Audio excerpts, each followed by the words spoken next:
Alright guys, so we've got our robot and I programmed it to stop whenever it sees red, so I happen to have a red folder that works perfect for this. So what I'm going to do is tab over to my project folders and I'm going to look for the color sensor folder. I'm going to open that up and I see seeing red is the name of my program.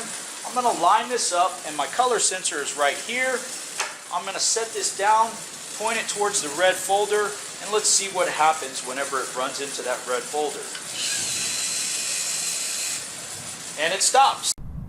Alright, how's it going guys? This is Mr. Zare here from Spring Branch at Landrum Middle School, and today we're going to take a look at programming the LEGO Mindstorms EV3 robot using the color/light sensor.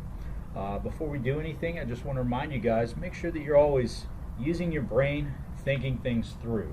Okay, so I've got my robot connected to the computer and I've already got a project open and I've got a program open, both of which are blank. So the first thing that I want to do is go ahead and save my project to reflect what it is that I'm doing here. So I'm going to go ahead and save this project as a color sensor. Alright, so that's what it's going to show up as in my files on my robot brick. And I'm just going to save that to the desktop right now. And we've changed that.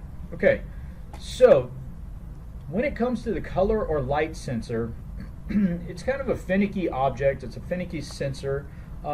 And really what you want to use it for is for sensing color, sensing light, reflected light, and ambient light is sometimes a big problem because it depends on how much light is in the room, if there's sun shining through the windows or if there's no sun shining through the windows.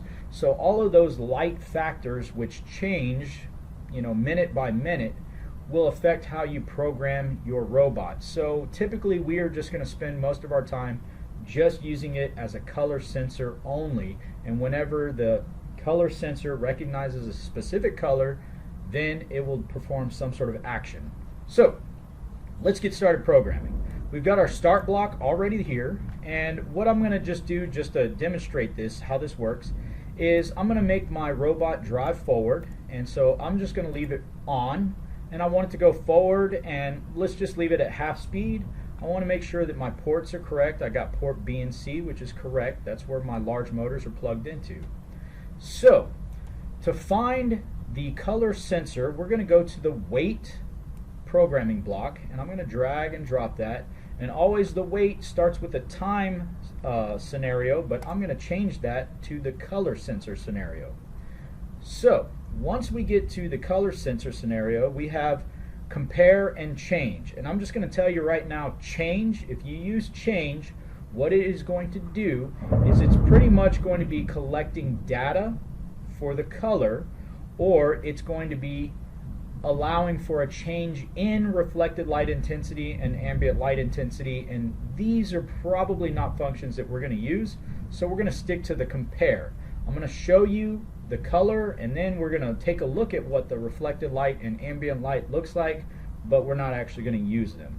So I'm going to click compare and color, and you can see that I only have one option here, and that option happens to be a number, and I happen to have a little red square there. If I click on the number, I've got a combination or a different selection of colors, 0 through 7. We've got no color, black, blue, green, yellow, red, white, and brown. And let's just say that the color that you are trying to identify is a different color, and it is a color that can be made by combining some of these colors together. We could simply click on those and test and figure out, what's a primary color, what's a secondary and tertiary color. If you're familiar with that kind of information, then you can do that. All right, but we're going to stick with red because I actually have a red folder that I'm going to use to stop my robot. So we're going to click red, all right, which is 5, and I'm going to make sure that my port for the color sensor is 3, and that is correct. So 3 is correct right here. And what I want my robot to do is whenever it sees red, I want it to stop. So I'm just going to click off, and I think my program is done. All right, because I just want it to drive forward till it sees red. When it sees red, I want it to stop.